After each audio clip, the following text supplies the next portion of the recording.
I'm Frankie, and I'm the CEO, or as I like to call it, the Chief Experimentation Officer at XperienceSthlm, this company that I founded alongside 5 other co-founders a year ago. Today is October 10th, 2024. I'm 26 years old. If I had to describe myself, it would be hard because I tend to overshare, but I would say the person I am today is first and foremost an entrepreneur.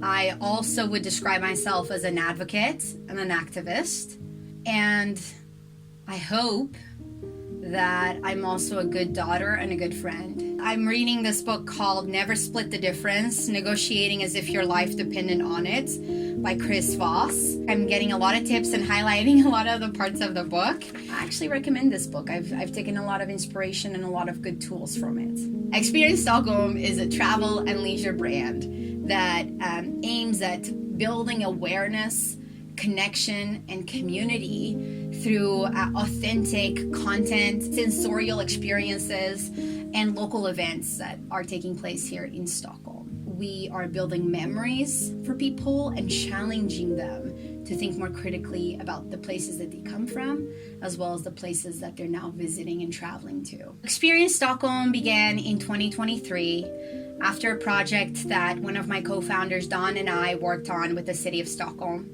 And from this project, we got to interact with a lot of stakeholders in the city.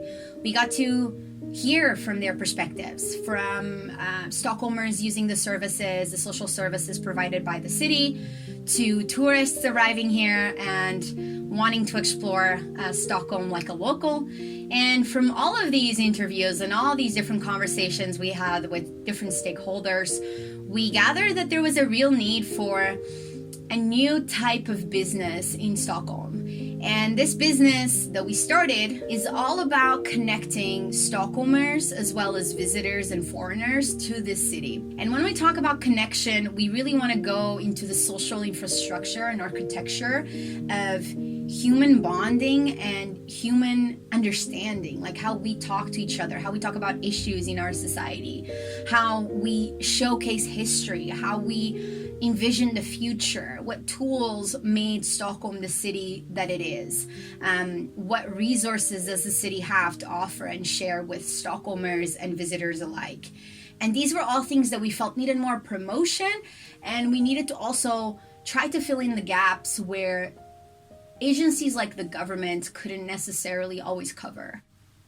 I think the core purpose of our business is to challenge the way travelers approach visiting Stockholm and understanding Stockholm and experiencing Stockholm, to make people, when they visit a new place, question what is different here, to put into question your own lived experiences and your own lived knowledge. But then there's a big picture level. The broader purpose of our business is to really establish connections and build bridges from the businesses we choose to partner with to the entrepreneurs, the small business owners that I interview on our podcast. I actively try to bring light and re-engage people who often don't get the chance to be at the table, and ultimately contribute to more constructive collaboration in our society. I love this question, and I have a feeling that the answer will also change with time. I view our business as an orchestra. And in an orchestra, you have different players, different musicians, and they all have their own role and part to play.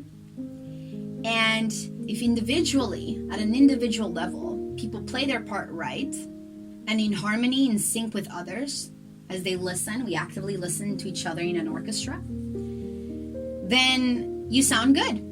Then the business is doing well. That's really what Experience Stockholm has taught me, is that when everybody's playing their role and feeling like their role is significant and they feel valued in our business, in our team, then their contribution adds and builds upon all the other people's contributions, I think our business will continue playing in beautiful harmony.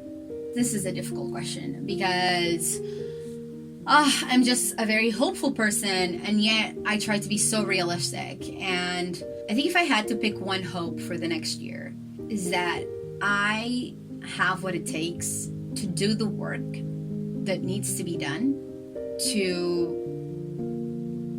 give us more financial security, give everyone more job security, and to fully prepare for anything that could throw our business off.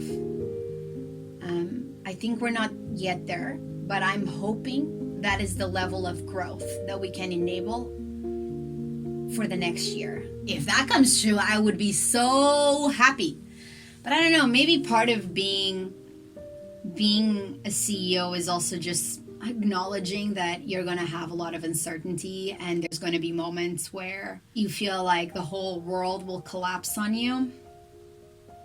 And yet that is also what is thrilling about this journey and about starting a business from scratch. There's no way we could have done this without every single person that has been here since the start, since a year ago. And I am so grateful for our co-founding team, my co-founding team, because it is thanks to them that we have survived at least 1 year.